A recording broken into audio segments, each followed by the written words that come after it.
Hi guys, welcome back. Today I'm gonna show you how to edit your video on Snapchat so you can slow mo it or you can make it faster. So firstly you open Snapchat and then just record. And then once you're done, let go and then it will stop. And then you can as you can see in here, I haven't edited anything. And then to make it slow motion, I just have to swipe until that snail icon, and then my video is in slow motion.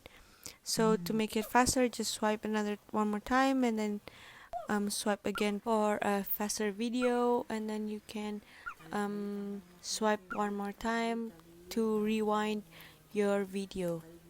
So so you can just swipe to see different filters. And that's it for today. I hope this video is useful and thank you for watching.